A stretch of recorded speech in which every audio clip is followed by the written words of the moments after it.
Welcome everyone to episode 32 of the Looks Like a Movie podcast. My name is Kevin. I'm here with Doug today. We do not have Owen, but we're going to be talking about Rohmer's 1986 film, The Green Ray, which is Le his most Rayon Vert. popular movie. As always, share the episode, like, comment, and subscribe if you're on YouTube. Follow our Twitter at the link in the description. Rate us on Spotify if you haven't already. And our quick strike-related reminder to use the links in the episode description to learn more about the strike, support it, donate if you can. It looks like the strike might be going on for quite a while longer, possibly. So definitely do that because people need to be able to have a stable living while the strike is going on. And our final reminder to join the Discord if you're not already in there. You can just hang out and talk movies and talk to us and keep up with when the new episodes come out and all that good stuff. But yeah, let's get into the Green Ray. I have now seen this movie for a second time. I rewatched it for the second time in like a little over a month now for the podcast, and it's entered my top 5 favorite movies ever, I can say confidently. So I'm Of very high all on this time. movie. Yeah, for now, but I don't think it'll really dip much below that. As I took notes for the movie, I wrote down quite literally because I know that when we go over a lot of these movies, we're a little bit all over the place with plot. I wrote Mhm. down every single individual day in the movie and everything that happens throughout the movie, so we can, if we want, go through the entire movie. Go like day by Um, day in the movie.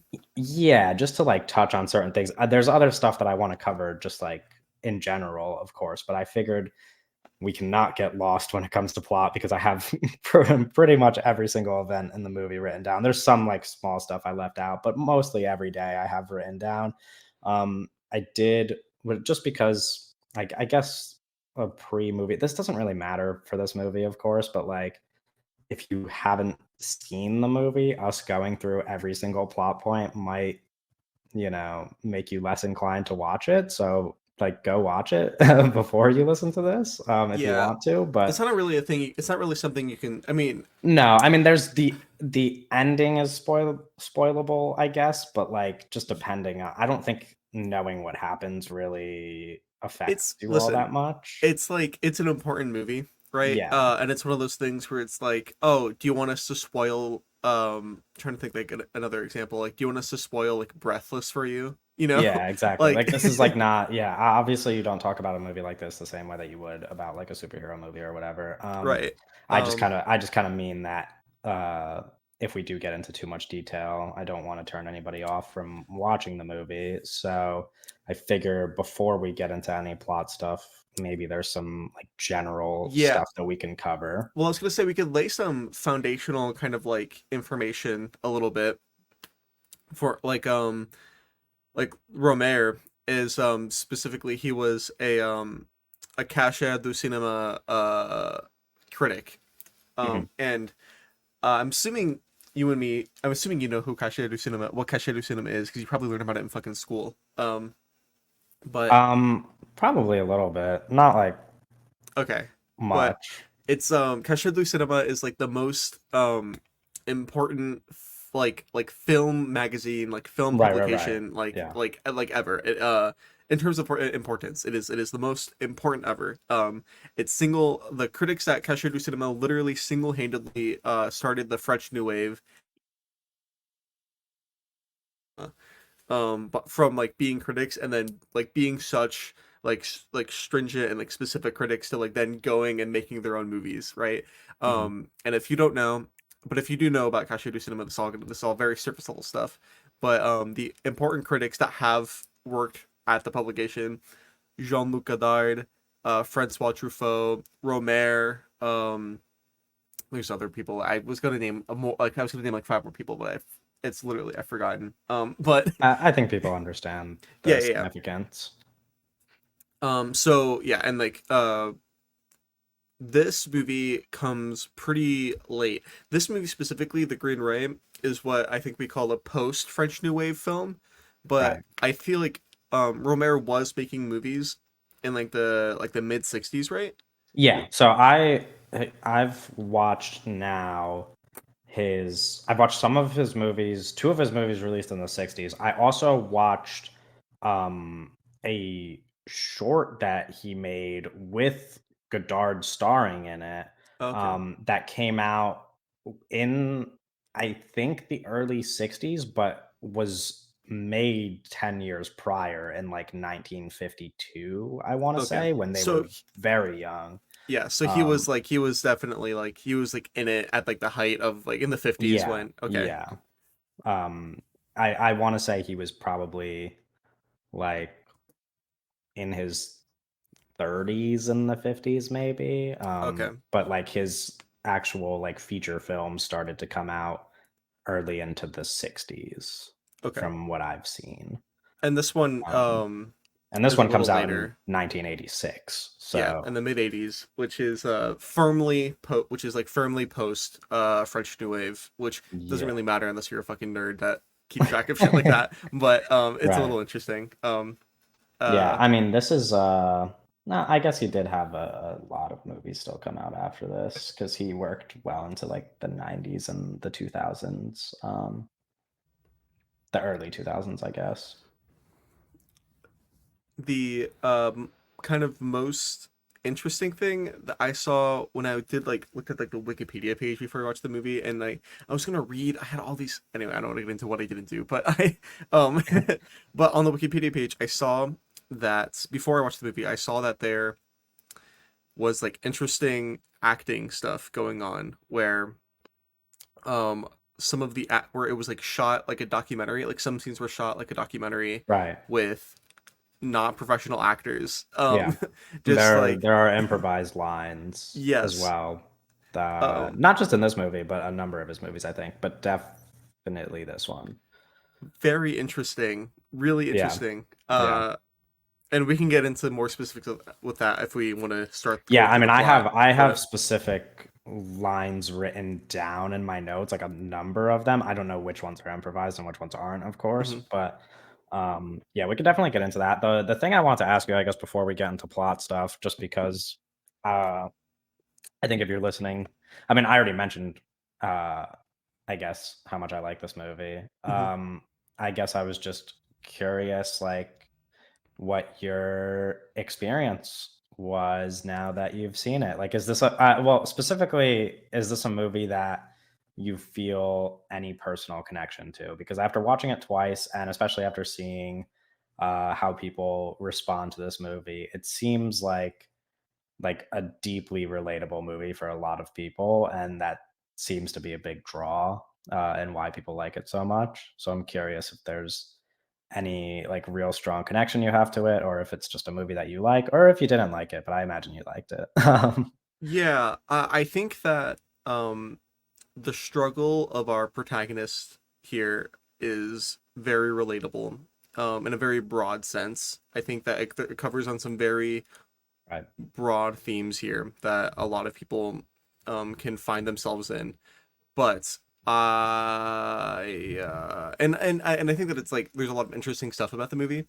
Um, I wouldn't say like it's a great film. I would not say it's like one of my favorite movies. I wouldn't say it's Sure. like a movie that I loved watching, but I don't think that really Interesting. matters. But um, yeah, I'll watch his other movies though. I'm interested, and I'm also like, Yeah. Well, that was uh, going to be one of my questions at the end of the episode, but I guess you already answered that for me, as if you weren't going to watch any more of them. and I watched another film the other day. I forgot his name, but I forget who directed it, but it's called The Mother and the Whore. Right. That filmmaker also was a Cashier du Cinema film Hmm. critic, and there's just certain things in that movie that kind of came that made that movie made me think of some things that then also watching this movie made me think of some things, and we can get into that when we get into the specifics of the movie. But anyways, I think it's Yeah. interesting. But John Eustace yeah, Eustace. Yeah, is the filmmaker. Right. That's, oh wow, that's a long movie too. 220 minutes. Oh, you said it had an intermission, right? it does not have an Oh, intermission. really? Oh, damn. Did you see it in theaters? Yeah. Oh, so did you just, was that Was that a no bathroom experience for almost 4 I had to hours? get up and pee once. I got Okay. up and pee like an hour in. I was gonna say because I'm not 3 hours and 40 minutes. That's a brutal time to be sitting in a theater seat. Yeah. Good movie though. Great movie. But Yeah, no, it anyways, seems like it. Yeah, that's interesting because yeah, I mean, I wonder. Obviously, I haven't, I guess, explored too many other directors who do this. I know they exist, but like Rohmer is kind of like the key person I've seen that is just like uh French people talking like for simplicity reasons. Like it's just like yeah. movies about French people talking. um or not even just French people. Obviously there's like people talking directors. And I guess like in the modern day, the only person I could think of that kind of makes movies like that is like Linklater. Um or like that are similar. But yeah, I don't know. Yeah, Linklater makes that and like the pot like the really positive version of that, right? Right, which Um I think we could have a conversation of this when we get to the end of the movie, but and I'm not saying this is true for all of the Romero movies I've seen, but I don't think his movies are as sad as this movie is at times, mhm. and kind of as sad as a lot of his movies are. I don't think that um he has a very like pessimistic worldview that like shows in his movies. I think there's some things that are, yeah, like a little bit hard to grasp, I guess. But I feel like there's pretty like I come out of this movie feeling pretty positive and like pretty comforted, um, personally, and I guess also compared to some of his other stuff that I've seen. But we'll get to that when we get to that. Now that we got that out of the way, do you want to go day by day? Do you want Yeah, to I think that's a good discuss? idea. We can go day by day. Okay, so Uh yeah, just to lay this out, I guess, for if you are going to listen further and you're not going to watch it, the movie has little title cards throughout that tell you what day we're on. It takes place over the length of our protagonist Delphine's uh summer yeah, vacation. vacation time. So there's title cards that tell us every single what the date is, so you could kind of measure time that way. And before we even get to those title cards, there's a quote at the very start of the movie that I wrote down that I didn't actually pay any mind to the first time I saw this movie, because I just like was waiting for the movie to start. I didn't even write because the quote is obviously not in English, and then I didn't like read the subtitles. I was just like, oh, title card stuff, and then I noticed it this time. Pretty good quote. It says, "Let the time come when hearts are enamored," which is like very simple, but I think kind of summarizes the movie as best as you can in a sentence almost. Um, which again, one of those things that we probably can't touch on too much without talking about the ending, so we'll get there when we get there. But it is a movie about our main character kind of waiting for the right moment in her life. If I'm gonna simplify it as much as I can. Yeah. So I think that quote is very strong and is also a quote from a French poet who I know nothing about because I don't read poetry, but I'm sure he's very important.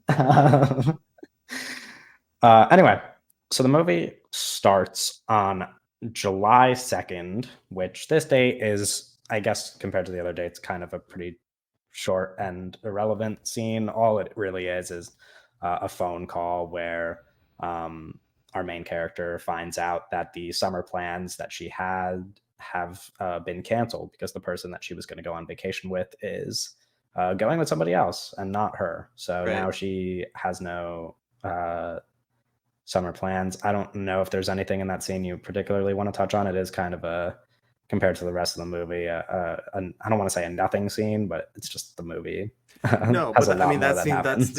that's the movie's very fast paced, but that's that's like the plot point that justifies everything else that is about to happen in the movie, right? Sure, yeah, Yeah.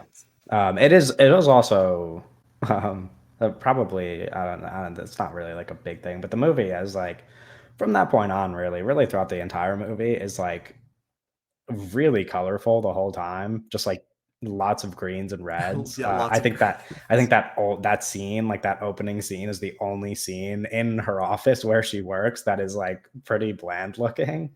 Mhm. Um, Not sure if that's a creative decision or if that's just what an office looks like, but It can be just both, you yeah, know? It yeah, could of be a creative course, decision and yeah, offices can just look like that. yeah, Uh, yeah, yeah. But yeah. Anyway, after that happens, we jumped to July 3rd, where our main character is telling her friend that Caroline, the person from the mhm. phone, is not going on vacation with her anymore, and her friend is giving her all these suggestions, telling her to go with this guy named Raul, who she has no interest in going with, and then telling her that her grandma can rent her a room. The only the only thing that I really wrote down from this scene that I think is pretty simple but like kind of important quote is that like as far as characterization goes, she says during this conversation that she's not the adventurous type, which I think we kind of which is kind of a battle that is ongoing throughout the movie, I guess. Um, and I think that that's important specifically as it applies to her anxieties, Right. because in a lot of ways, I feel like I don't know. She says, I'm not the adventurous type, like talking about herself, but I feel like that's really just her talking about how she is scared of certain adventures because she wants to go to these places. She doesn't want to spend a vacation alone. She wants to go meet people. She wants to go somewhere nice and spend a nice vacation. And socialize and whatever. Yeah. Um, Well, her saying that she's not the adventurous type is kind of just her, like it's like her just yapping. You know, it's just her being yeah, like, "Oh, I don't want to yeah, go. I don't want, you know, like I don't want to do this with this person because of like this excuse." You know, like it's not. Um. yeah. Which is again, and I'm gonna say this throughout the entire movie. There's really not a scene, whether it's an action or something that she says out loud, that is not deeply relatable to me and my own anxieties. But making excuses is certainly high on the list of things that are relatable. Making excuses to things that you don't want to do is, but that scene again. Still, this is all still kind of setup. Then we jump to the next day where she goes to like lunch with some people or something along those lines, and she is just kind of talking to this old man who is telling her about how he never leaves Paris. He's like not sure how old, but he says that he didn't leave Paris until he was in like his 60s. So I imagine he's older than that. Yeah. So yeah, fairly old man who spent most of his life in Paris and doesn't have a desire to leave. Um, So I think that's her family, right? Is that not her family that she's? yeah, well, Um. because she sees her family as well the next day. Right. Um, so I'm not sure if he's also in her family, but that would But make sense, I guess. so this is when I started to take notes. I think. Right. Because I said that like a theme that I think is already starting to develop that I think develops more throughout the movie is this idea of like city versus country, you know, or Right. like not just like country like a nation, but The like country. rural Like, versus yeah. like urban, you know, Right. because it is like it's like oh like we live in Paris, right? Which is like this huge city, and then it's like oh well like we have to go on vacation, and when we go on vacation we have to get out of here. We have to like leave the city, and we have to go Yeah. to this place, and that's how we have to like celebrate our time or whatever. Um, but as we're gonna talk about later, that doesn't really. Um, No, yeah, of course. I mean, there's a lot of I guess ways that you can look into that and her relationship with Paris, I guess, because like the biggest thing, of course, is that like above all else, it's a movie about loneliness, and Hmm. uh, being a lonely person in a big city is like quite the contrast, of course, like being Right. surrounded by people and still being lonely. Um, so there is, I think somewhere at some point in my notes there's a quote that like specifically applies to what you're saying, but we'll get there when we get there if I find it. I when I say I wrote like a lot of notes, like I can scroll for a while. Like there's a lot of stuff here. So I don't know how much of it we're gonna get into. But anyway, uh so she has that conversation, and then the next day, um, she's talking to her family who is going to Ireland. Right. And they even mention that she could come visit them, but she kind of again is making the excuse that she needs to go somewhere like warm and tropical and not Ireland, I guess, because it's probably not warm at that time of the year, I guess. And she's kind of just like, it's kind of like a very like, I don't know. She just like writes them off in a way that's very convenient to her, where she's like, I'll go one day, but like not today. Like I'll visit you guys at some point, but not today. Like, Right. um, I also a lot of the a lot of the conversation up to this mhm, point I think is very interesting because there's been multiple times where characters have talked about the weather and they're like, oh, it's right, kind of cold for July, you know. It's like, oh, like, and it's it kind of reminds me of like, man, it's bizarre how people decide to talk to each other sometimes. yeah, um yeah. where it's like, yeah, it is kind of cold for July, isn't it, you know? And it's like, okay. And it's um one of those things too where, specifically when you get into, I guess, like the conversations that occur later in the film, some of the stuff that like our main character really struggles with and gets frustrated about. And then like you see these conversations and you're like, people are kind of easy to talk to, you know? It's like obviously, and this is coming from somebody who's like as anxious as you could be. It's like it really is like kind of easy to make conversation with people just because of like how simple so many people are. Like all these conversations about the weather or whatever. But then the conversations kind of take a turn towards the more frustrating side when we get there. But yeah. at the end of this day, the day that we're on, July 5th, before we jump to the next day, there's a very important thing that occurs after this conversation with her family, which is that she's on a walk and she finds a green playing card on the ground, which is the first actual like there's the color green has showed up on the screen before this. This is the first run in with the color green, which is obviously like super significant to the movie. It's in the title.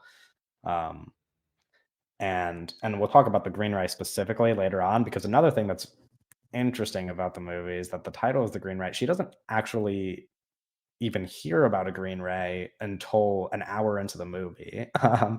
But the color green they talk about way for a while leading up to that. It gets mentioned, and this is the first like actual run in that she has where she notices that like green is some sort of recurring color for her. Yeah, and am I crazy or is that not a normal playing card? All of the playing cards in this movie looked I had no idea what card they were every time. Oh, like you were, well, I don't know. Maybe it's like a French deck of cards. I don't Yeah. know. I believe it was a queen. The first one is a queen because Yeah. I wrote down that it was a queen. I think that she says that it was a queen in the next scene though, when she explains Yeah, yeah. Well, yeah. when she explains that it's like supposedly bad luck, but in a lot of ways it's good luck because the card is green, and we'll get into that. But yeah, that's when she finds that first like green playing card. And then the next day, July 6th, another one of those pretty short days. Some of the days early on in this movie,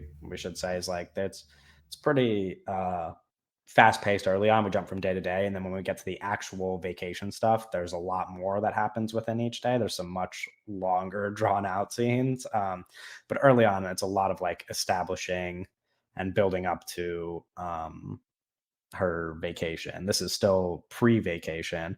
Um, so next day she talks to Jean Pierre, who is like her ex fiance, I Like guess. boyfriend. Yeah, like Like, boyfriend, ex fiance. Like they're not together anymore.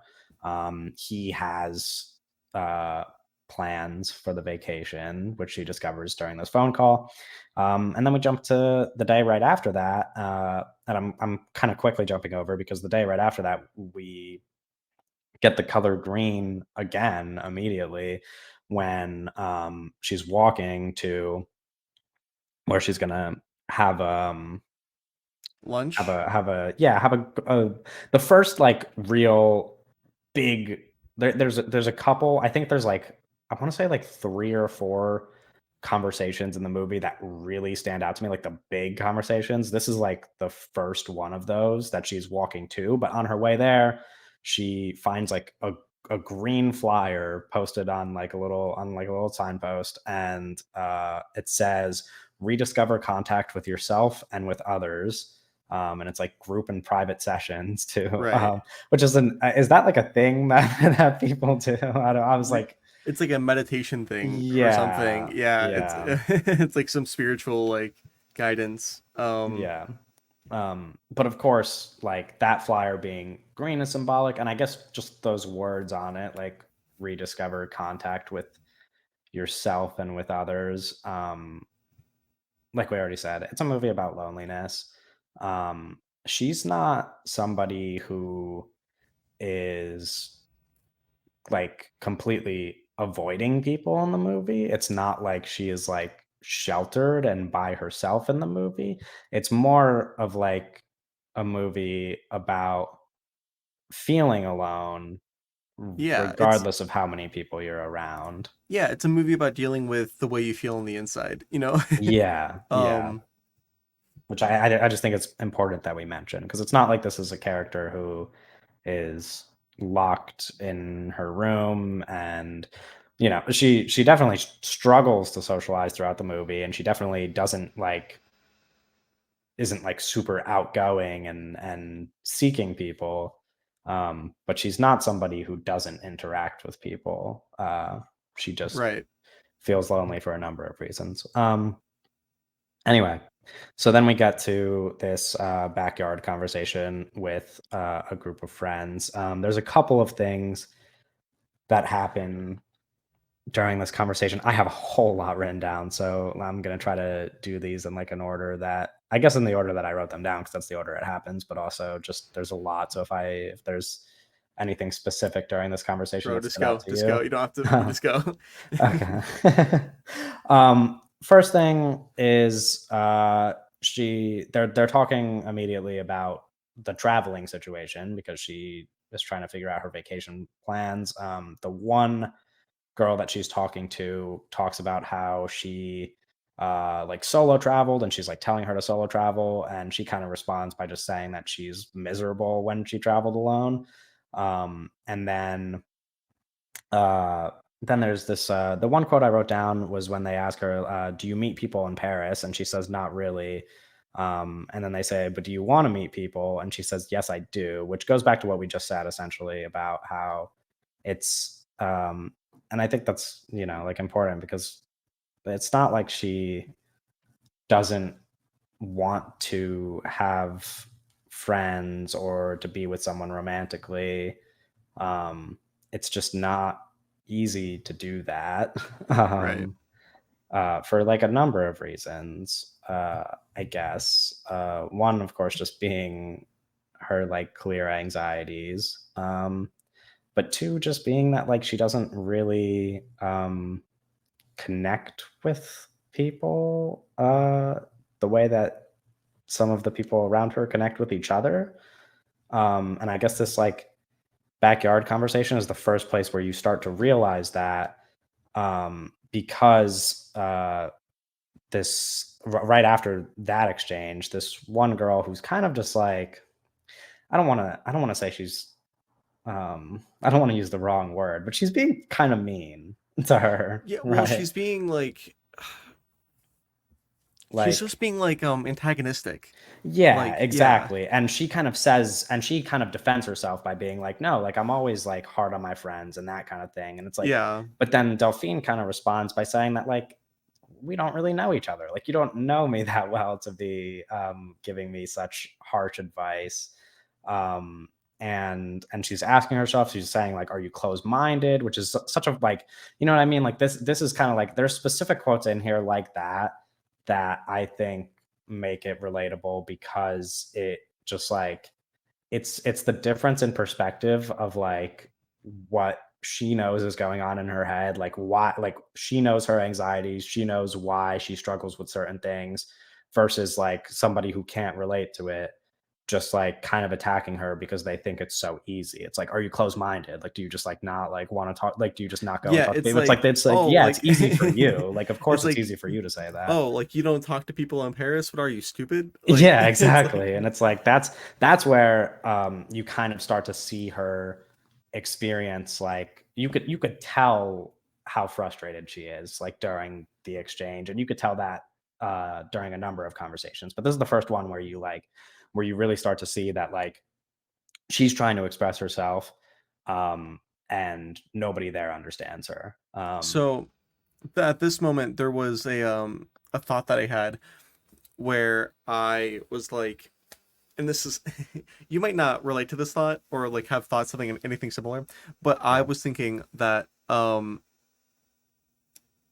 man, this movie really kind of makes me think about like how do we spend our times as human beings, you know? Right. Like how do we, because it's so far it's just been her like, like, oh, she's not working right now because she's on vacation, and it's just like her going place to place, talking to some people and feeling kind of sad, and I'm like, that feels so unproductive, but Right. then I'm like, what else is she supposed to do? And then I'm like, what do we even do that's like, and it's like, I don't Well, know, it that's one of the things that I think makes the movie so relatable, and I won't get into, like, any, like, super extreme details about my personal life or anything, but I think because I try I try to, like, avoid get it's like, the thing that's tough about talking about movies, like, specifically like this for me on the podcast, not that we talk about too many of them, but every once in a while, we talk about one of these movies that, like, is one of the most important movies I've ever seen for me personally, and, like, I connect to it like way too strongly and I'm like how do I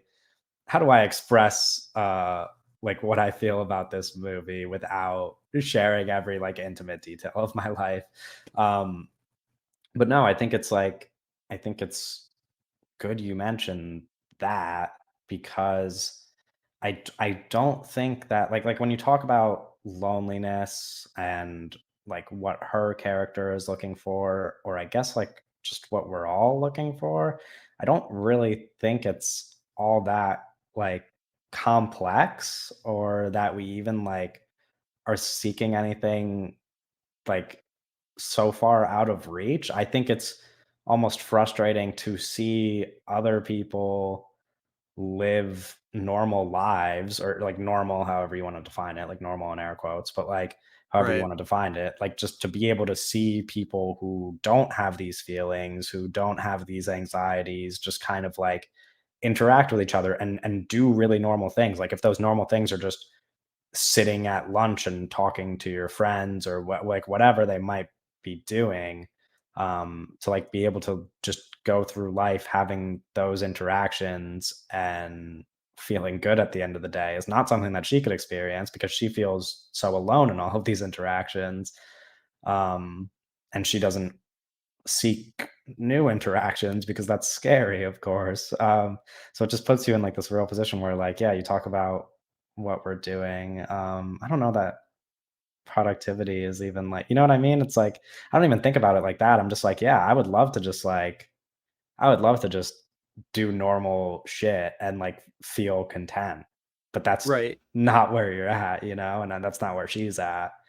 And that's why she's so lonely. um, because it's hard. It's hard to, like, go out into the world and see people do normal shit. Like, see people just, like, look like and it's this is obviously, like, a perspective where, like, you don't actually know how much these people have it together. Like, you don't know if these people are feeling the same exact things as you know?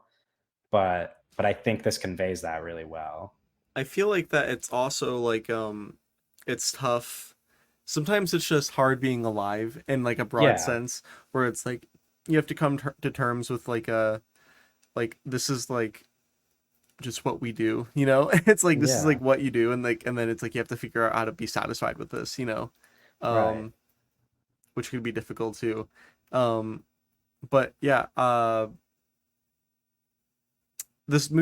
the scene is also, I kind of noticed people talking over each other, and that's where I was like, oh, like this is like Romero is so focused on realism. He is so, it's like he's Right. like, it feels almost like he's obsessed with realism in his Yeah. performances in this movie. Well, Uh, that's I had on my list of questions, and I guess now that you bring it up, we could, before we keep going with plot stuff, we could kind of talk about it. Because most of these questions I think we're going to cover as we go through the movie. So if they get brought up, why not? But that was kind of one of my things is that I was going to ask you about because we talked a lot about movies obviously not having to follow any specific logic and not be realistic and blah blah blah. Like these are not those movies. Like Romero's not making Romero's making movies that do follow logic that are like incredibly human movies that reflect our real world like one for one.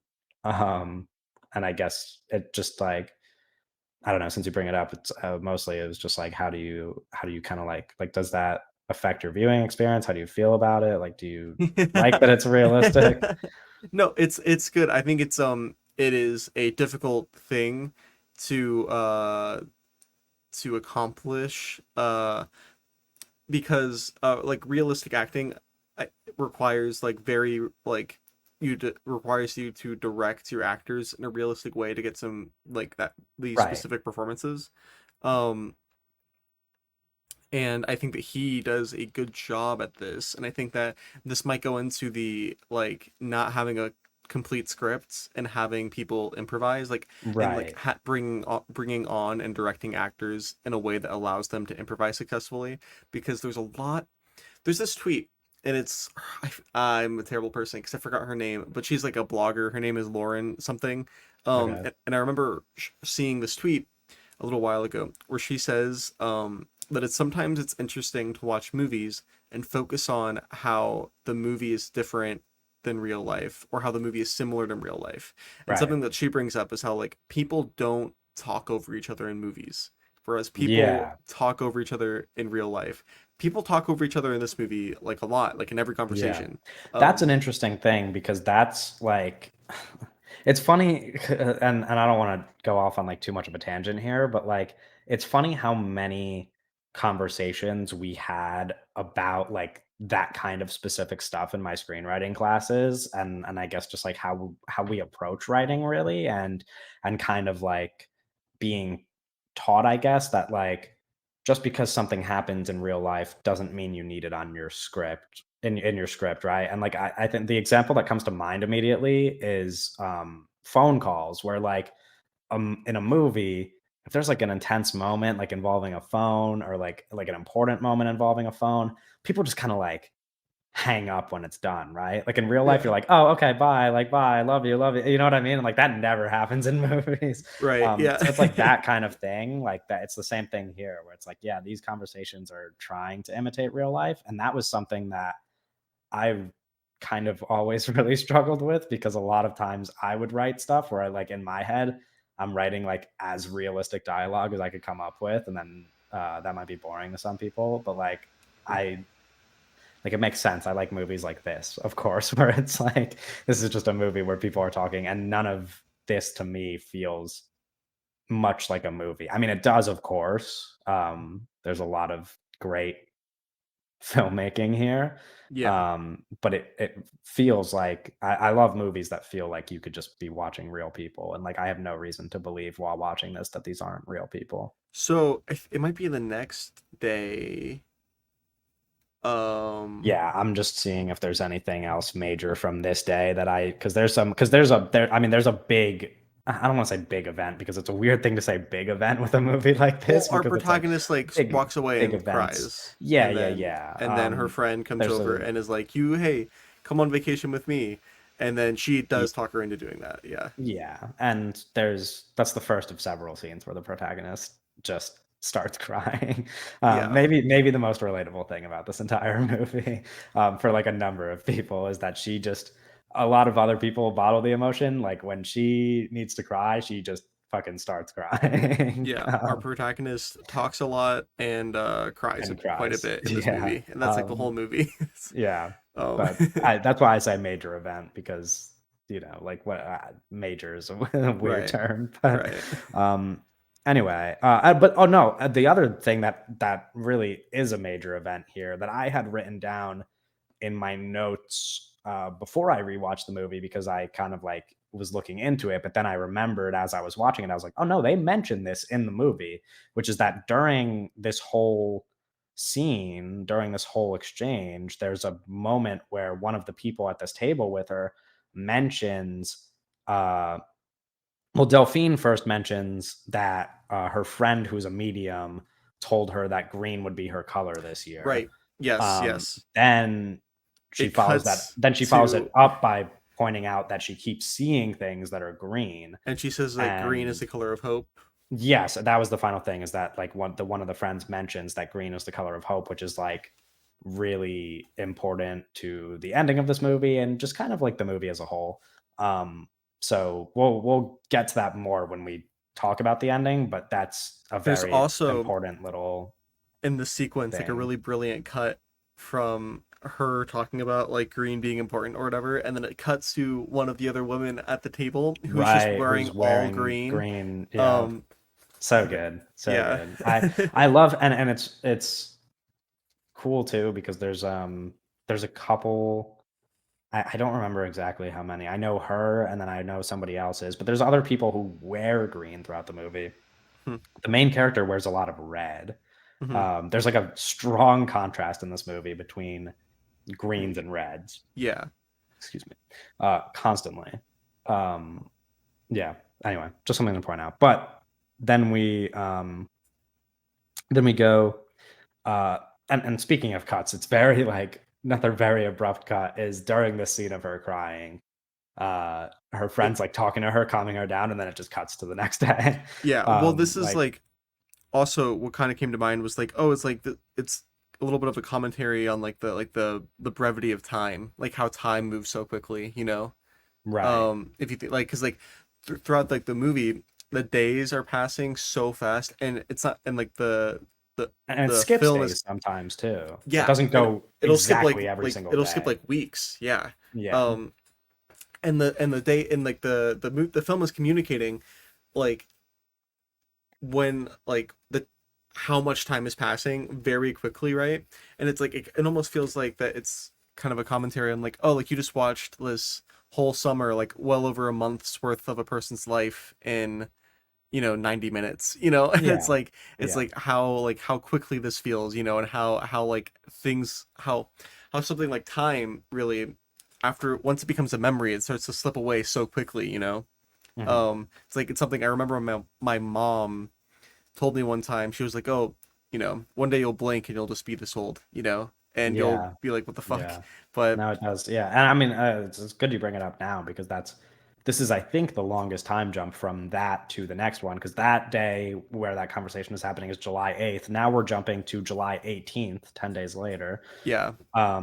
And she's at this vacation spot with the friend who invited her in the previous scene. And this is kind of the first of a couple interactions in the movie that she has with uh, like random men that she runs into throughout the movie. This first one is her and her friend like at a boat dock, and there's just kind of like a man there, and there's clearly like an attraction. Like she's like giggly about like seeing him and stuff. She's talking to her friend. Her friend is the one who like is a little bit more like bold and calls him over to talk to them. And then they talk for like a little bit. They find out that he is leaving that place that they're at like the next day. And her friend tries to like kind of give them plans that night. Yeah, to like go to um a club and like, yeah, yeah, yeah. and then our main character is just kind of like, "No," and just, like, walks away. And then when the friend asks about it, she's kinda just like, "Oh, like, he just, like, seems like a plier pretty much, like a guy who," and it's like she didn't like that he's leaving the next day, like, it's like, and there's a direct statement later in the movie where she kind of mentions that she can kind of tell when guys are just interested in her for like they just want to take her out and then like have sex, Right. and that kind of thing. And obviously she got that vibe from this guy. It's not really a romantic encounter to meet somebody who's just leaving the next day and wants to go out with you that same night. But also, um there is like a little bit of like, who cares? It does feel like a right. little bit about like it's just her being like creating excuses just to create excuses because she doesn't want to go do something that that she's unfamiliar with. Yeah. I don't know. It's interesting that you bring that up because and this is definitely not the place to be looking at stuff like this, but when I was I guess just like reading stuff about the movie, I was reading like articles and just like a lot of people's thoughts, and I stumbled upon a Reddit thread about the movie, Mhm. which was the worst possible thing I could have clicked on. Not because like surprisingly wasn't like that many people sharing bad opinions. I do think some of the comments in there that I saw were just like a little bit of a different interpretation to the movie than what I had. Um, and I think someone kind of brings up in that thread this idea that you have of like, who cares really? It's like you could just go do these things. I don't know. I think it's interesting to talk about her character because I saw somebody else mention kind of that like I don't know, someone said something about how like Romer's characters are deeply flawed, but they said it in like kind of like a mean way where like she was just straight up like a bad person for the stuff that happens here. And I was like, that doesn't really, I don't like, yeah, I don't know. I think maybe I'm almost offensive because of how much I relate to her, but also like Right. because I don't like see that interpretation of it where I'm like, I can see why people would be like, because the biggest comment that I noticed from this thread was somebody being like, why does she run away from like male attention and like all these interactions the whole movie and then finally land on one at the end? Again, we'll get to the end when we get to the end, but I don't know. I to me at least it's pretty obvious, and to me like her actions and her words and her feelings, like she kind of knows what she wants. And I think it's interesting how many people kind of implant like these thoughts about like who she is, why she's doing certain things, and their reactions to the movie, because that is also what's happening within the movie. Is that so many of her conversations are kind of people telling her who she is and how she should act, and I don't think she ever really wavers. Like I think she's like quite um like I don't know if brave is the right word, but I think the way that she kind of like stands up to all of these people imposing like what she should do and who she should be and how she should act onto her, and she just kind of like takes her time throughout the movie and doesn't listen to these people until eventually she meets somebody that like is right for her, in her eyes, is like a really strong stance to take. And yeah, I don't know, I just think it's like I think it's interesting that that happens both within the movie and then in people's reactions to the movie, that they're kind of imposing these ideas on her. Yeah, it's like people are trying to control her in the movie, and then people are trying to control the character. Yeah, Yeah, and yeah, like yeah, kind of yeah, just gotta kind of have these interpretations where I'm like, I don't know. And again, I like maybe I'm just being very defensive because I just find the character so relatable, but it's like yeah, I don't know. I just feel like so many of these people's interpretations got me to the point where, in the review that I just wrote of the movie, I was like, I just kind of feel like I don't want people who don't relate to this character watching this movie, where it's like, I yeah. don't know, because I just keep seeing so many of those reactions to her character that I'm like, yeah, you just don't get. I don't So, know, like so not you in don't like think an that there's asshole anything way. to the idea that maybe for this interaction specifically, I think this late one that happens a little later is kind of weird, but for this interaction specifically, it's like not just like her not being interested, but it's like her like maybe actually being interested, but not wanting to interact because of some sort of like insecurity or like because of like some kind of anxiety or something. I don't. Like My thing is, I think, and I mentioned this in my review as well. I think there's a clear connection throughout the entire movie of her loneliness and her anxiety, where so much of her loneliness is dictated by the fact that she has certain anxieties. Um, and I think that's just kind of true to how very anxious people feel lonely. It's like, of right, course, you're going to feel lonely if you are anxious and avoid so many of these situations. So, like, in that sense, sure. I think when you look at the movie from the other perspective, that's a pretty important concept in the movie outside of loneliness and her anxieties. And like, that is, the idea of like meeting somebody and falling in love and like what love is to her and like what she looks for in her romantic connections. I I don't know if his actual actions did anything that would scare her off. I think it's pretty clear to her that meeting a man who she's only going to know for one night is like far from her desires. Like she knows that she wants a romantic connection and that's clearly not what's going to happen with somebody like that. right, And somebody who's like very forward about that and like suggestive of like, oh, like I'm only here for a night, but we should definitely hang out tonight is like to sure, her, that's not somebody that I want to spend time with. yeah. Yeah, I don't know. That's just my perspective on it, I guess. But And I think that the idea that you said that you saw people saying, right, where it's like, oh, our character is very selfish or whatever. yeah, um I understand where they're coming from, because it is like, if you think about it, there's like multiple points where it's like because she feels like uncomfortable or sad or whatever, she has to remove herself from a situation that then kind of like changes, like it affects other people in like a way that isn't very convenient, right? um but that's just right. kind of like That what happens in and life that's like, sometimes. yeah, I was gonna Like, say, and that's something that to me is like so painfully relatable that I wish I didn't have to do to other people, which is like and that I try to avoid doing to other people, but in a way that is something that if you're super anxious kind of keeps you in your shell, is that like you don't want your anxiety to affect other people's lives and like the right, people around you. And so it often becomes this thing of like, oh, these are things I don't want to do. Like these are clearly like boundaries that I have. And it's like, how do you express that to people who don't share the same anxieties, who want to do these things? And then you end up just kind of being like, maybe I just shouldn't do this. Like maybe I just shouldn't hang out with these people. Maybe I shouldn't see these people. Maybe I shouldn't go do these things.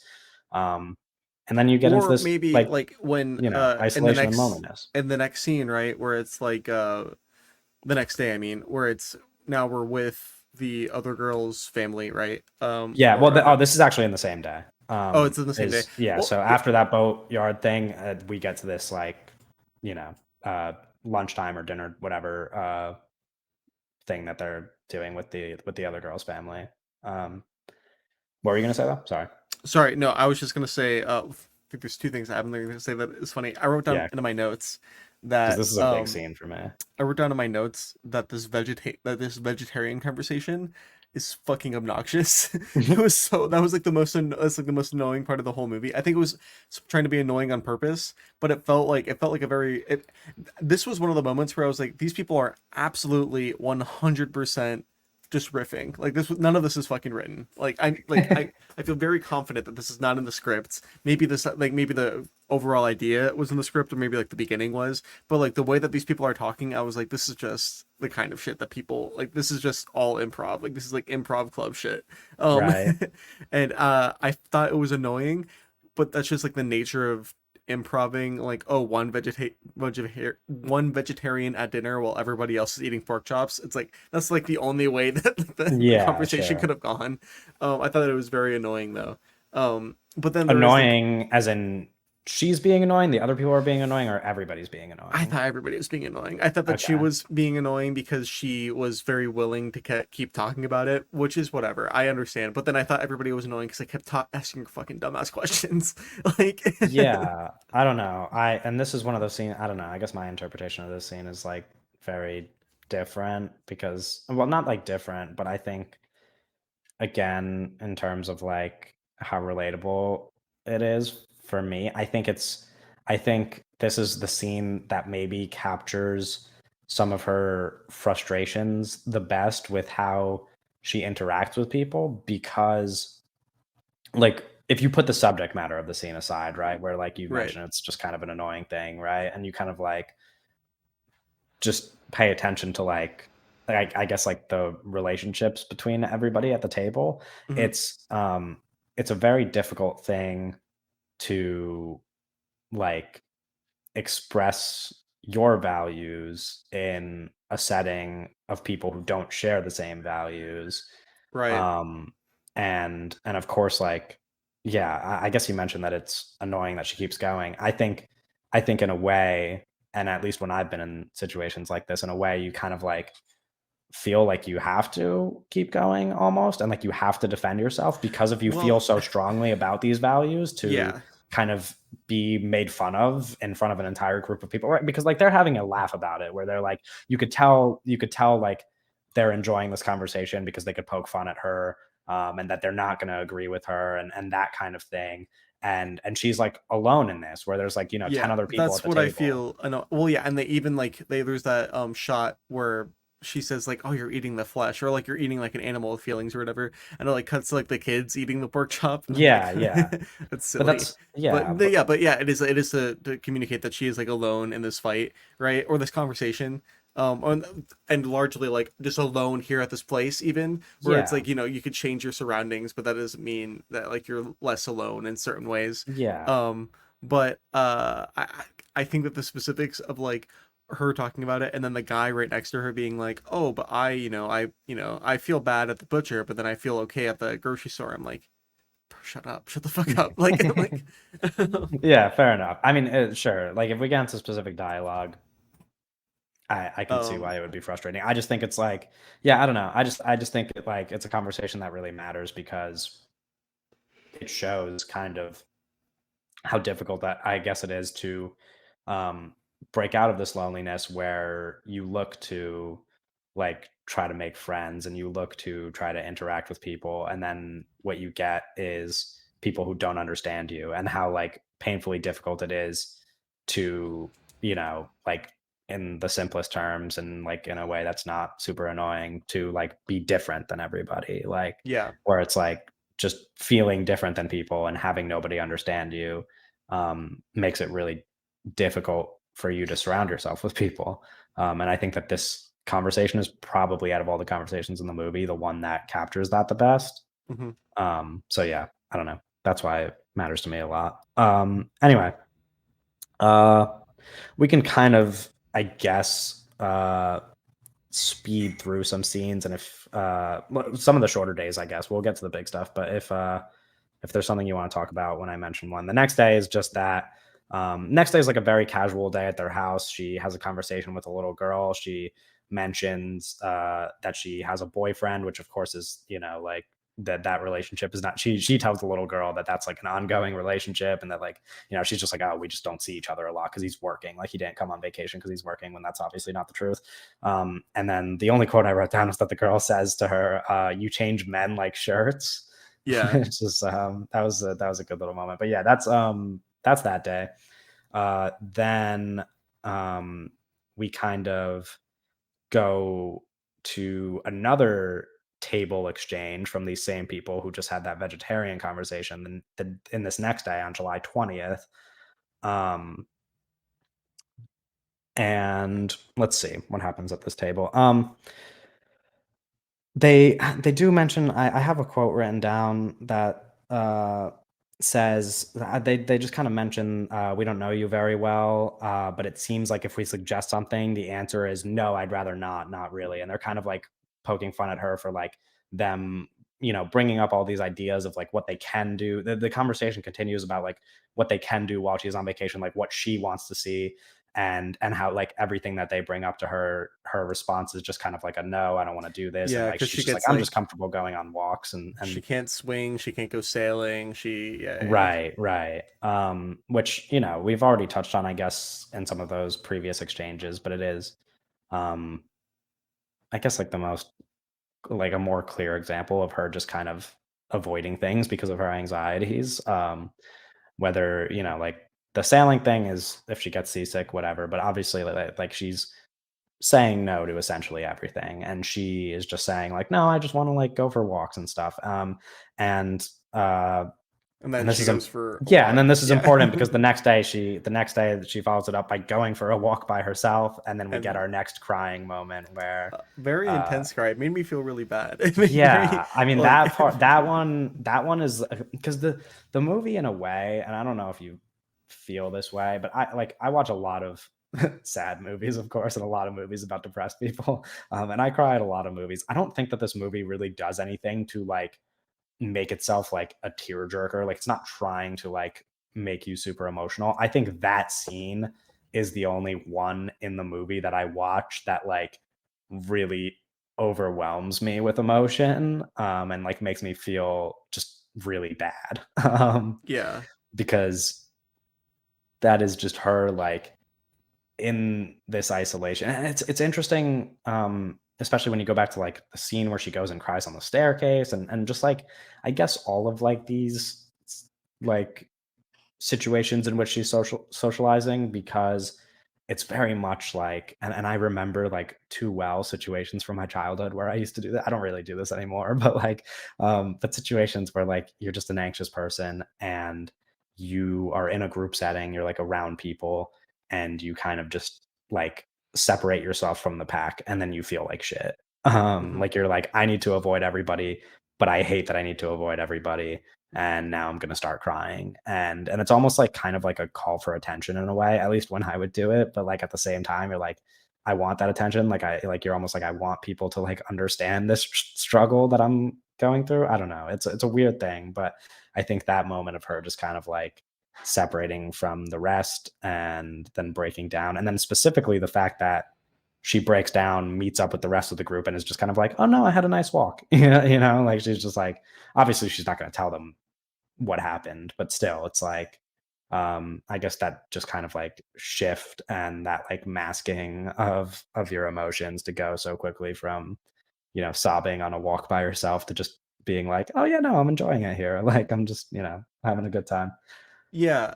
It kind of like I think like the biggest thing that I'm identifying in this movie by this point.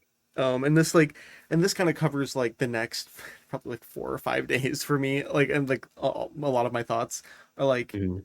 there's this desire, right, to change your surroundings, right? To change your situation, right? To change like the external things to Right, fix what is going on inside you, you know? To like right. like you have these feelings and you're having like this really tough internal thing going on. So you have to like change your surroundings, the things that you have like the most like physical tangible control of.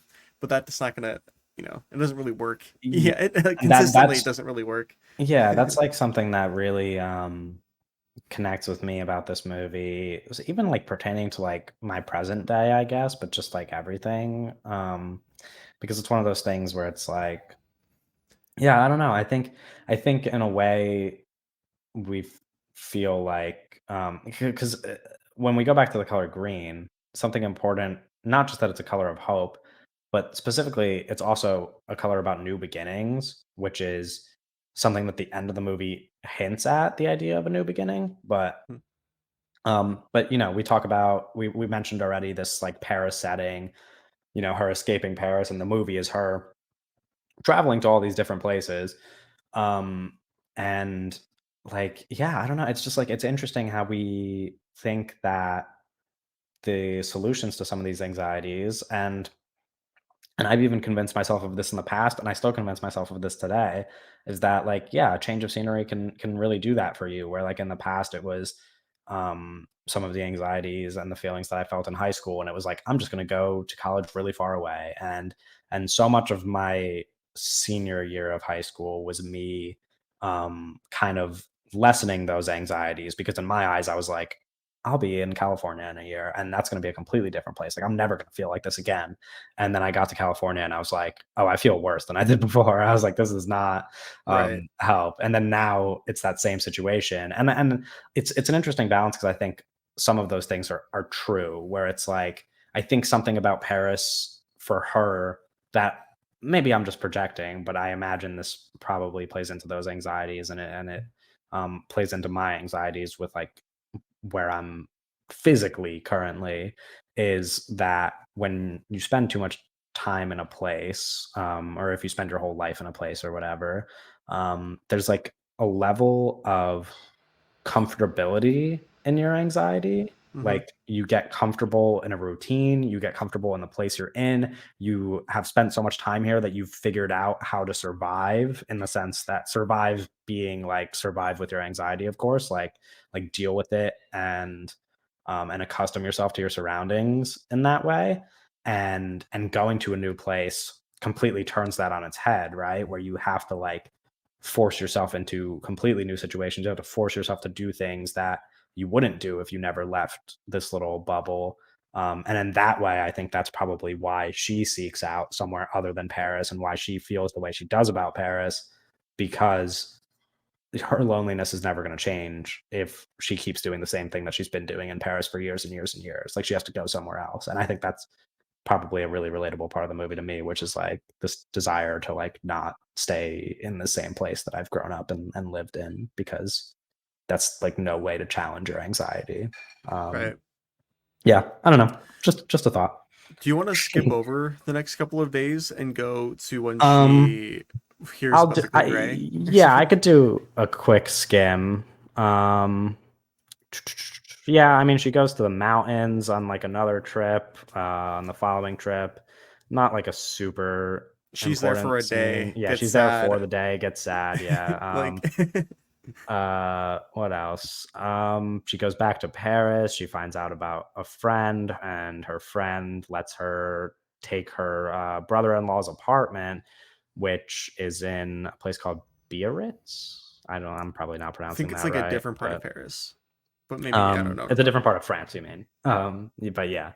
Uh, and then this is where I guess before the only thing before the Green Ray that we should probably talk about is when she goes to this place, this like final place.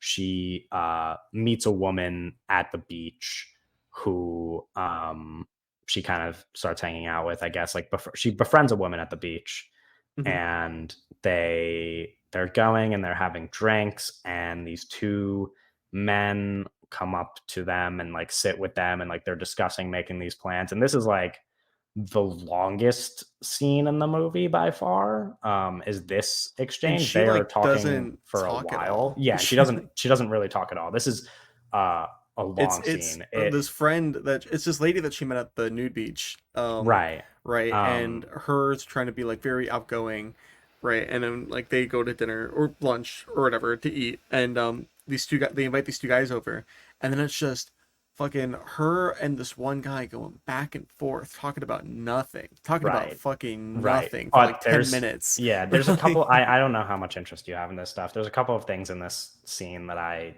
like really want to talk about, because mhm, this scene is probably up there with my favorite scenes in the movie, if not probably my favorite scene. Before these two men show up, like right. directly before these two men show up, Delphine talks the most that she has in the entire movie, Mhm. when she has like this lengthy like monologue essentially to this woman that she just befriended.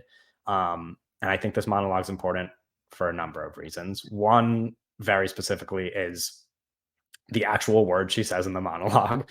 which is the most forward she is about her situation. It's the most that you can understand her. I wrote the whole thing down. I will read through it as fast as I can for podcast purposes. But she says, we're talking about showing things, and I have nothing to show. If I had something to show, then people would see it. That's all. I'm not like you. I'm just not. Things aren't all that easy for me. I'm not normal like you. If I had anything to show, people would have seen it by now. If I get dumped, then it's my own fault. When I make an effort, I try to listen and talk to people. I'm open to others.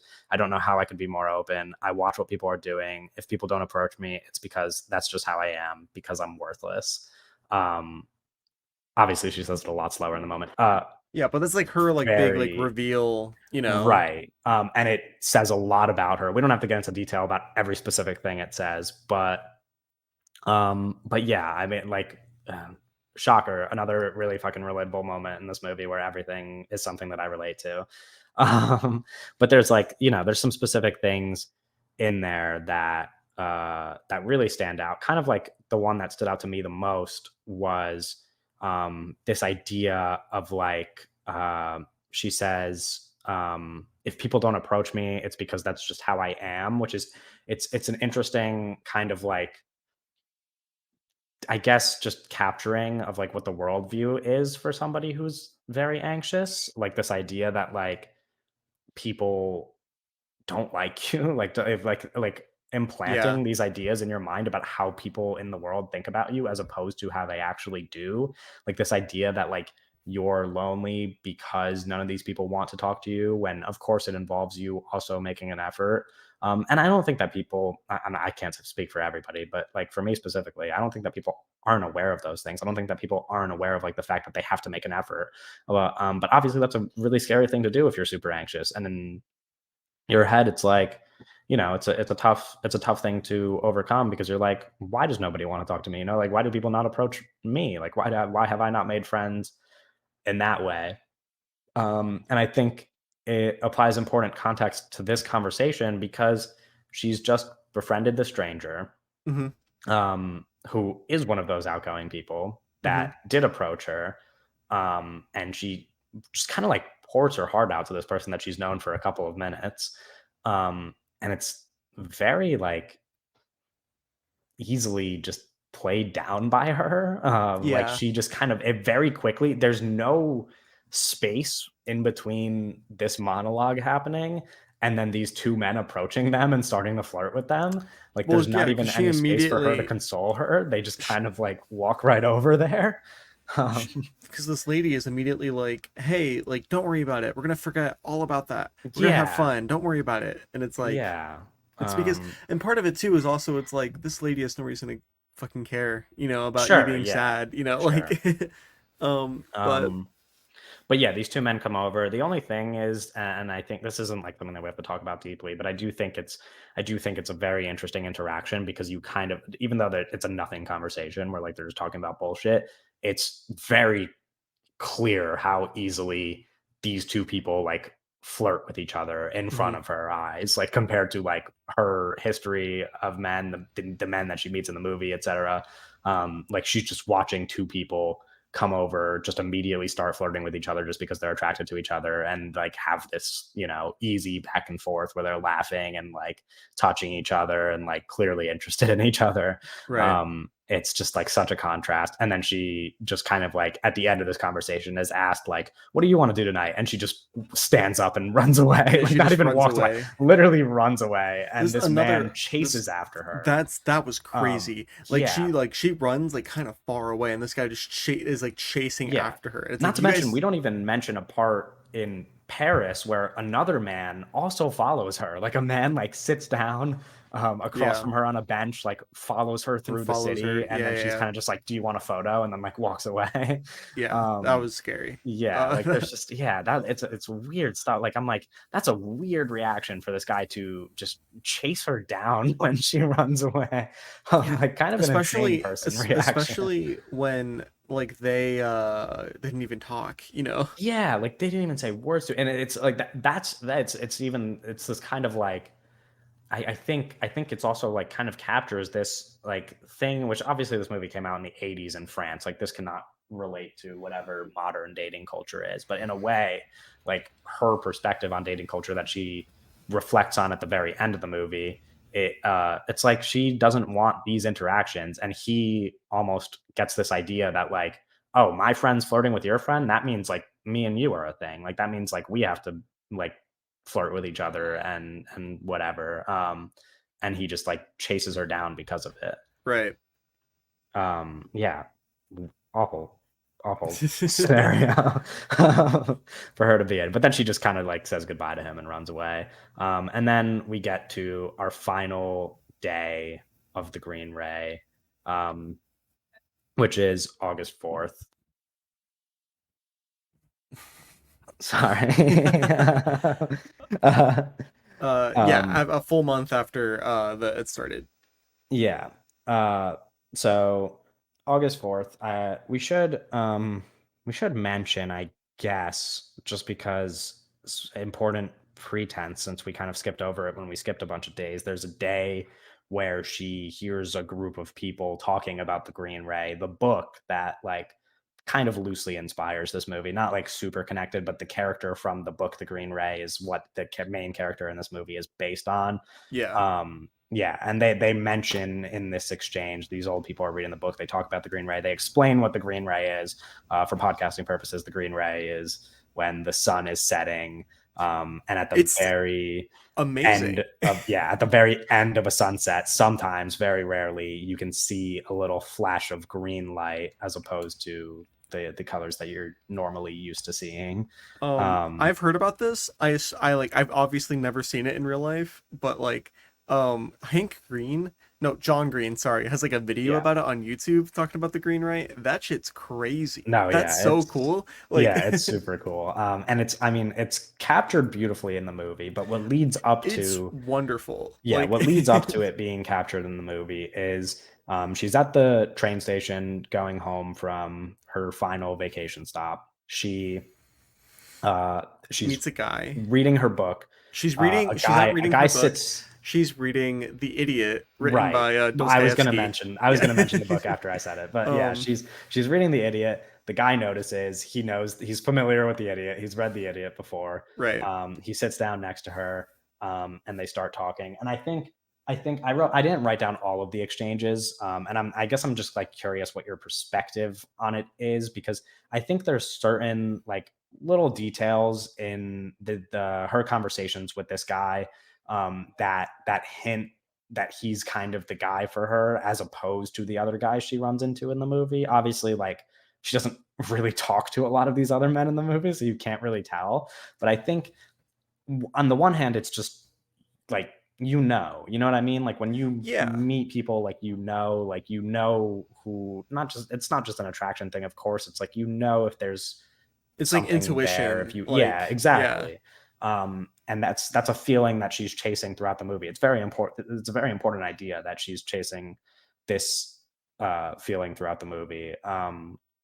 And I the one part that I wrote down, it's such a small thing, but like as they're kind of like talking, she, like they're doing like this very like simple small talk, and she says this thing where she's like, uh, I'm a secretary, it's not very interesting. Like she follows it up by telling him that it's not very interesting And then because he she thinks, says, and then he's like, why not? yeah, why not? Which Yeah. is like, That was so great. it's That was such a brilliant so that good had to because have been written. you see her react to it in a way that like she's like shocked by somebody responding with like these two Yeah. words. It's like genuine Um, interest, or maybe it's like it's kind of like it is possible to like fake this obviously, but sure, it's coming across as like effort, and like yeah, genuine interest in like you as a and human. And and even the like fact that she yeah. probably hasn't felt that, like hasn't had another man talk to her like that, Yeah. because she dismisses it before he can even respond. Like she's like, oh, Or it's like not very interesting, because she's that's probably just what never she even thinks. had to like verbalize or like conceptualize like why isn't being a secretary very interesting other than the Yeah, fact that it isn't, like exactly. it's Yeah, very interesting. It's I think little things like that are so important to like why it makes sense that this is the person that at the end of the movie she ends up with. And and pretty much what she happens yeah. is they go from the train station, they talk. He's going to this other place in France, and she's like, let me, like, I'll come spend the day there. She goes there, they like get food together, whatever. And then they sit down to watch the sunset. Mhm. And a number of things happen during this, but what's most important is he kind of suggests to her, like, why don't you spend a couple days with me? Like, let's spend a couple days together. Like, you have a couple days left of your vacation, let's spend them together. And her response is like, just be patient. Like, he's being a little persistent about it, and she's like, just be patient, like, give me a minute. And like the reason why she says this is because right before they sit down for the sunset, she runs into a shop that is Called the Green called the Ray. Green Ray. Yeah. And then the And sun is that was so setting. amazing because she notices it, like they're just walking. She notices the shop and she's like unbelievable. She's Yeah, like right. Like unbelievable. it's this crazy coincidence that Yeah. happens when she's meeting this man who she has shown more interest in than any other man And then in the the movie. And then yeah. the sun sets on like their conversation as she's thinking, and we see a green ray. And it's Um beautiful. It's yeah, I mean wonderful. it's a wonderful Is it shot. real? Is It's that real? Do I you actually know? don't know. I didn't look this up. I didn't look it up either. I wonder if I it's real. I don't know.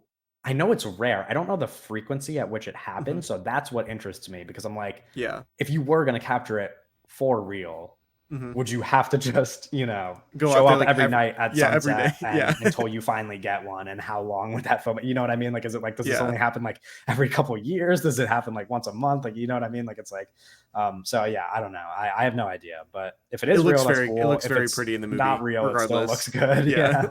Yeah.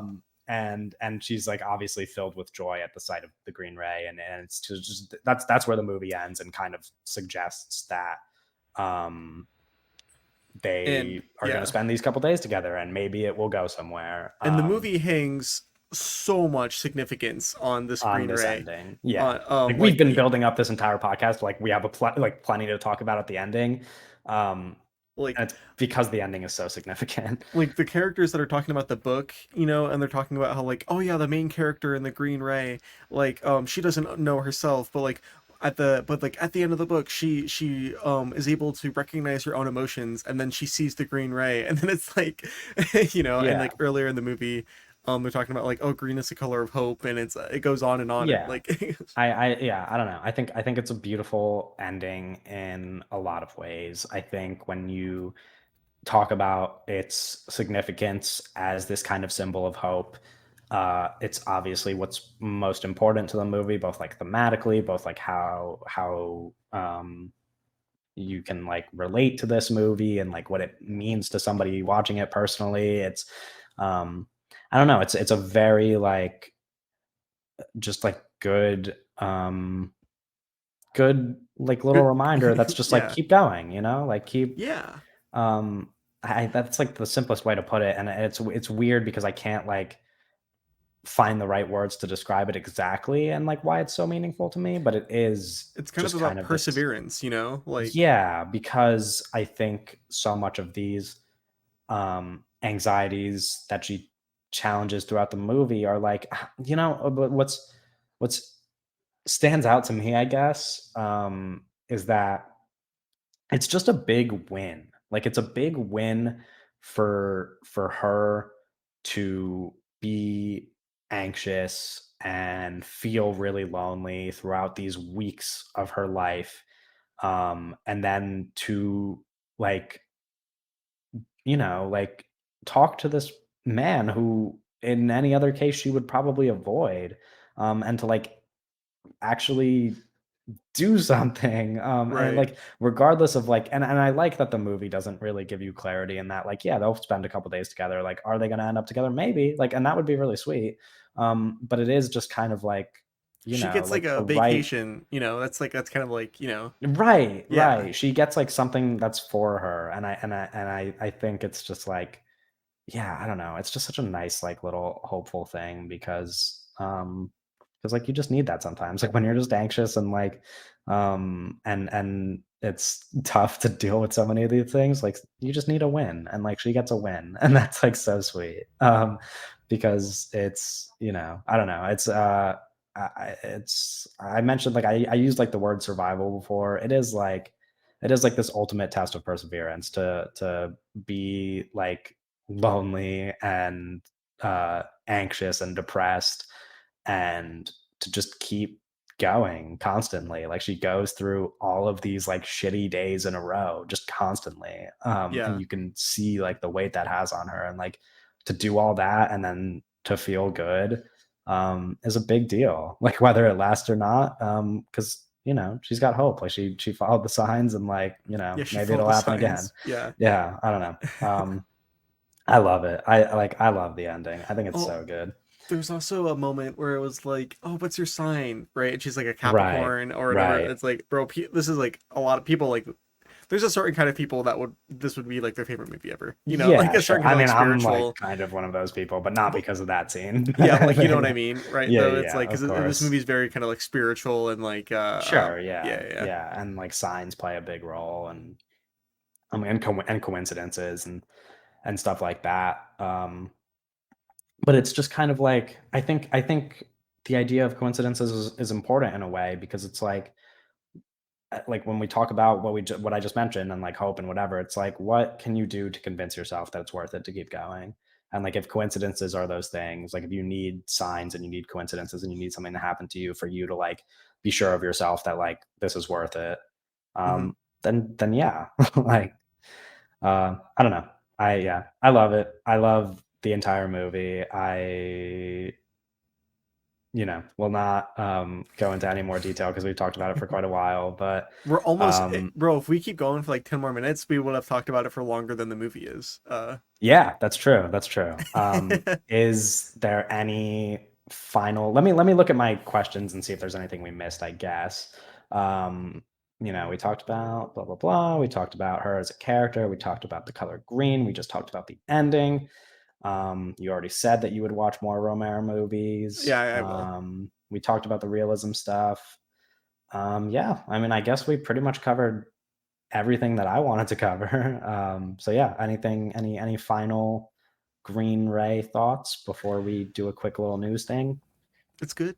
I recommend it. I think it's a movie that you should probably check out. It has like some pretty it's like a significant piece. It's not my favorite movie in the world, but I do think Sure.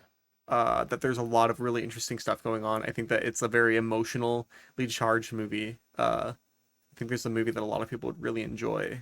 Yeah. Uh, and That's there's the and there's a bunch thing. of stuff we didn't even like touch on that I like the movie's edited in a way that is very interesting. And the movie is Sure. like we didn't really talk about how it's shot at all. It's kind of Yeah, I mean, shot we documentary talked like. about the colors as well. Like that's a big thing that you can, if we really wanted to pick it apart. There's so Yeah. many significant scenes with color, and I think the reason why we didn't is just because it is such a like plot heavy movie in the sense that like every single exchange matters in the movie. Hmm. Yeah, I don't know. There's a lot going on, and I think it's a movie that I recommend to um I don't want to say everybody, but like Every human. everybody for like if this movie works for you, it really works for you. Yeah.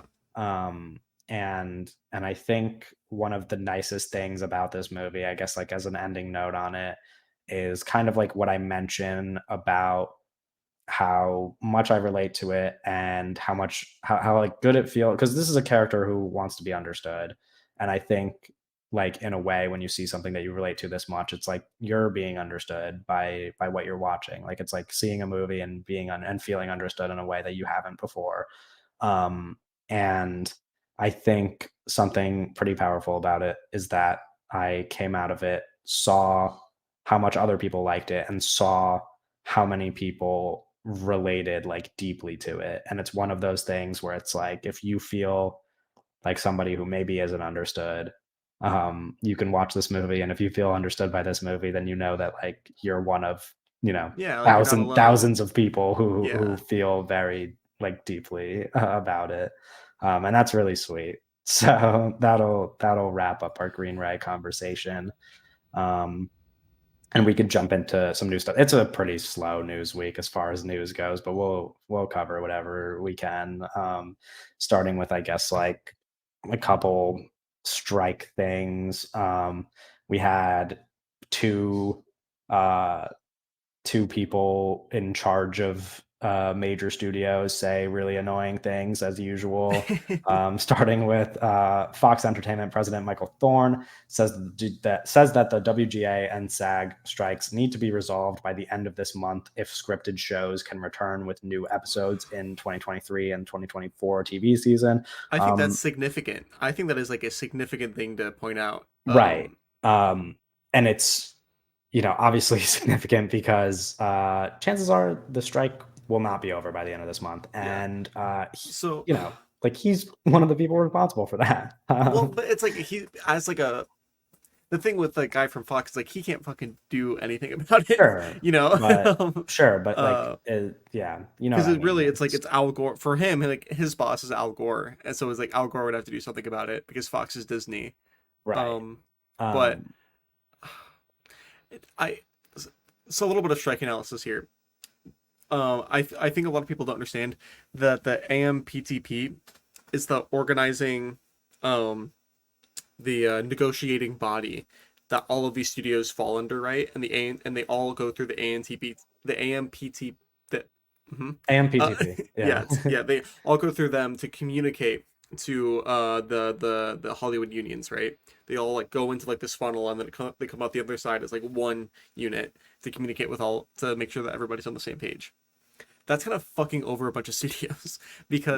because Netflix and Apple, they literally will never have to come to terms. Netflix and Apple never will never have to come to an agreement because they have so much money. They have so much money, and Netflix is able to just make so much content without the people that are striking right now, that they're just chilling. They have no reason to ever come to the table. That's Yeah. fucking over. That is really fucking over Warner Brothers Discovery. Warner Brothers Discovery should probably just break and leave the AMPTP and make their own deal. Yeah. Because they're literally going to drown. Like if they say the AMPTP is like Netflix and Apple are gonna like make Warner Brothers fucking drown if they don't Yeah. come to terms soon. Like, Yeah.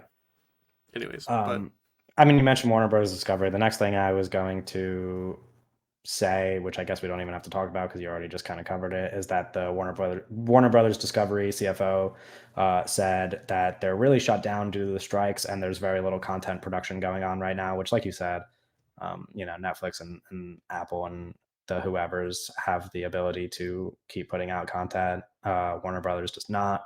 right, Um, they need to so make yeah, movies. They need yeah. to make movies. Like, So we need the strike to end is the takeaway from both of these headlines. yeah, Uh, and of course, our perspective on it, as it has been, is that the strike ending should happen with actors and writers being paid fairly and all that yeah, good stuff. all of their Um, demands should be met, and then some. yeah. I think I forgot what his name is. I think it's Andy Greenwall. Mhm, He's a television writer, and he's the host of a podcast called The Watch.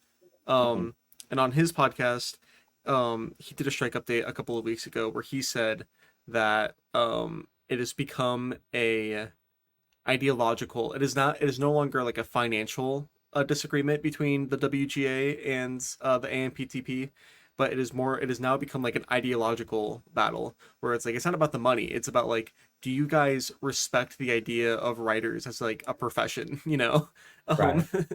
and now we're striking for that, like. Yeah. Um, Next up, small thing. I mean, we already talked about it on like a previous episode a little while ago, but Marvel Studios VFX workers have unanimously voted in favor of unionizing. So we already talked about that before that they should. Now Yeah, they have voted in favor of it. all of the Um, in-house Marvel guys. yeah, yeah. Do we skip over this one, or do you want to at all talk about our Drew Barrymore news? What the fuck? What the fuck? I was gonna make a TikTok about this, but then I didn't because I was like, this is so ridiculous. Like, it's Yeah, so ridiculous. Like the Drew Barrymore stuff, and then like she posted that like apology, and then she the deleted the apology apology. She is posted the apology and then deleted it in less than 24 hours. Like, something. I think the funniest thing about the apology, and just to give people context, pretty much like Drew Barrymore has continued to, or has decided to continue her show through the strike. And then there were like audience members that got kicked out for wearing WGA pins. And then like the following day, security at Drew Barrymore's show was like searching everybody and like confiscating anything that people had that was like WGA or like SAG stuff or whatever. And she released this apology video. The funniest part of this, like, awful apology video is her just kind of being like, oh, but there's like nothing I could do better. It's like, there is like one pretty obvious thing you can do, and that's not break the strike, like yeah, you it's wouldn't have Drew had to make Barrymore. this apology if You you just didn't probably do This is probably that. your next point that you have written down, but Bill Maher is also coming back with I didn't even write Outriders. that one down because Bill Maher is just like a known piece of shit. Yeah, but it's like But that. But he's yeah. also like a lot of people. I'm pretty sure a lot of people watch the Bill Maher No, show. yeah, they do. They do. It's So that's it's one like, of like the conservative dad hits, I believe. yeah, but Um, he's gonna come back. I don't. Where the fuck is he on Showtime? Where even is Bill Maher? I don't even know who like wants him. Yeah, Yeah, I don't know. I mean, yeah, I but know his show does well, but yeah, it was the same thing with Bomar. Is that the reason why I included the Drew Barrymore stuff is because like a lot of people are like very outspoken about it. It seems like the Bill Maher story just kind of like came and went so quickly because everybody just kind of like in unison almost agrees like, yeah, we already hated Bill Maher. Like we don't need like, you know what I mean? It's like we already don't like this guy. Like shocker, the guy that we don't like continues to be a piece of shit. But Yeah, the Drew yeah, Barrymore thing is weird because it seems like even famous people that like know her are confused. You know, yeah, like yeah. I don't know. I I don't know. haven't like I haven't like read into it that much, but it is like Drew Barrymore is kind of like one of those people in Hollywood who is just like famously like one of like the most beloved like people in Hollywood today, where like people just adore her, like think she's one of like the nicest people in Hollywood. She has a huge fan base, and her show has a huge following for a reason because of like its authenticity and stuff like that. And then to, I guess, kind of see this happen is not pleasant for anybody who is a fan or and all that stuff. Then we have the final like strike news kind of thingy is that the Dune VFX firm DNEG is asking staff to take up to 25% pay cuts as work slows down due to the strike. And the workers have reacted pretty angrily to that because sources are saying that some of those workers have only been given 11 days to make a decision on if they'll take these pay cuts or not. And if they don't have one, then their contract gets terminated. So that's really shitty. Yeah, Um, yeah, I mean, and that's kind of like I don't know. It's these stories, these headlines are always like hard to respond to because it's just like all the strike stuff we've been reading for the past couple of weeks now is just like people like workers getting treated like shit essentially, which is you know just yeah, what caused the start of the strike. Yeah, it just sucks to see it constantly like week over week, just more people struggling. Which I guess before we go into like some regular news, the final reminder would just be again to like use those links to like help striking workers if you can, like find a way to financially support them, find a way to join them on the picket lines, like whatever you can do. It is helpful, and like we need to stay persistent with that stuff. And there's like a lot of people doing the best that they can to support these workers, unlike some of the people who are responding pretty badly. Like I saw Quinta Brunson and like the Abbott Elementary people are have their own like separate fund to help like the Abbott Elementary like crew workers survive during the strike.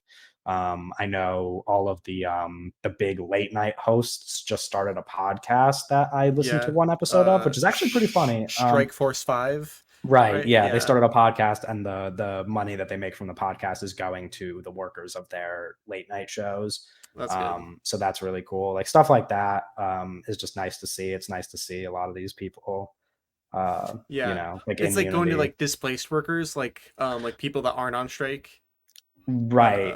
Yeah, I don't think I like listen to the episode. They mentioned that they're giving it to their work. I don't remember like the details, but yeah, it's yeah, I don't know. Just stuff like that where it's like there's a lot of stuff out there where you can like a lot of ways in which you can support the striking workers and help keep them, like on their feet while all of this is going on because we don't know how much longer it's going to go on, but it's of course very possible that it goes on for quite a while still. So um anyway, let's jump into uh, oh, excuse me. Um, let's jump into some like barely any regular news. I guess the biggest headline from the regular news is that Oppenheimer has officially become the highest grossing biopic in history, passing Bohemian Rhapsody, and that also cements Christopher Nolan's spot as the third highest director domestically behind Spielberg and Cameron.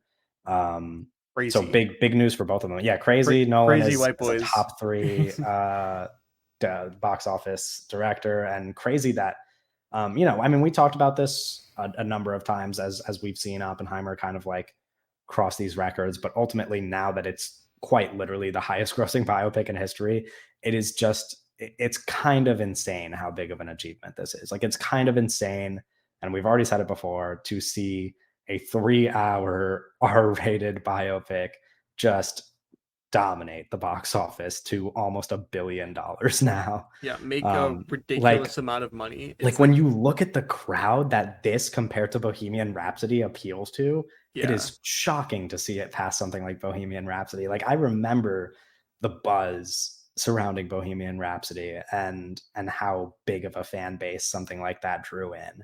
And Oppenheimer is not that kind of movie. And it just yeah, like it crushed it. It's just crazy to see. The power of Christopher Nolan, I guess, because he's a top three box office director now. Ludicrous. I don't even know what to um, say. It's really yeah, crazy. It's yeah. In a little bit of like award season Oscar news, there's two like little Barbie pieces of news one involving that Ryan Gosling is going to be submitted for consideration as best supporting actor, and then the other one that I guess is like a little bit more interesting to talk about and that people have brought up is that Barbie is being submitted for best original screenplay, not best adapted screenplay. Any thoughts about that? who gives a shit? Okay, fair uh enough. no, it's one of those things where it's like, yeah, it's like, I mean, it's like it should run an adapted screenplay. It's running an original because there's less competition. It won't have to run against Killers of the Flower Moon or Oppenheimer, right? Yeah, sure. But at the same Yeah. time, it's like, I don't know. I don't think it Like, wins in either category. yeah, Maybe it wins in Poor original. Things, I can't bro. like think of Poor what would Things win is an gonna original, but be yeah. Poor Poor Things Things is, is not even just Barbie's Oscars. It's gonna compete yeah, for a number of Oscars probably. I like, think it's gonna be like obviously we don't know what's gonna happen in the next couple months. It's very possible that thinking our about awards originals. showdown is a Poor Things Oppenheimer showdown at the Oscars. Yeah, well, Killers of the Flower It's Moon. and Killers of the Flower Moon, yeah. Yeah, maybe it Um, might. Killers of the Flower Moon might also just be another Yeah, Irishman that just situation. depends. Yeah, Yeah, it just depends. But yeah, I don't know. Just thought I'd mention it. The Ryan Gosling thing isn't surprising. We've kind of known that he was going to get yeah, nominated at some point. Now they've just kind of made it official that he's going to be running for that nomination. yeah. And then I guess also like in kind of awards news, Past Lives secured an interim agreement from SAG, so their cast is going to be allowed to do award season press. I guess the only reason I bring this up is because like I wonder how much, if the strike is still going on around award season, how much stuff like this is going to impact the awards, because it gives like a serious advantage to movies that are able to do press around award season. Yeah. And So you're like what saying we're that leads saying to. we're looking at a Ferrari sweep. Right, We're right. looking. I was going to mention it, but it's like no, but like quite literally, like it's like this could really be something that like puts Past Lives over. The thing is, I don't know like where, like what nominations Past Lives would be like really a contender for. I'd say lead Like Best actress, but it Picture. feels well, sure, but like I was going to say like I'd say lead actress, but the problem is you'll have to be competing with Emma Stone for Poor Things, which seems like it's going to be like the way that people were talking about it after Poor Things makes it seem like it could be like a runaway Oscar, despite the fact that the category is stacked. So I don't know, but it's interesting because Yeah. we'll see closer to Oscar season, of course, like how some of these interim agreements and some of these movies that are from non-struck studios affect award season. But just something to think about, I guess. And then I got our little, I don't know why I threw this in here. I just feel like so much of these like news stories were just so depressing that I had to put like the dumbest headline last. But our little last headline is that Paul King praised Timothy Chalamet's beautiful singing voice in Wonka, which is funny because like we haven't heard it. Like Yeah. he's not singing in the trailer. Like, and we're just like curious what that's gonna be, like what Timothy I Chalamet mean, is gonna. I feel like you can imagine what's it gonna sound like singing, and it's probably gonna be Sure. fine. Like, Yeah. I think it'll uh, be fine. I think it'll be cute. I'm like, I don't know. Whatever. I'm like kind of excited for Wonka. Sorry to the Wonka haters, but wow, you um hate the strike. You hate the striking actors okay. and writers. You, Okay. All I meant was that I'm excited for a little bit of like Paul you're King excited mostly. for a David Zaslav movie, No, I'm the excited for evil the David joy that Zaslav. Paul King has brought. Like I haven't had Paul King joy in a while. Like Yeah, Paul King The is, yeah. Paddington movies bring me joy that few movies can replicate. So I'm excited to see what happens. Anyway, that's our last piece of news, and that'll be a wrap on the episode. Be sure, once again, follow us on Twitter, rate us on Spotify, join our Discord to come hang out and talk movies and all that good stuff. And join us next week for episode 33, and we'll see you later.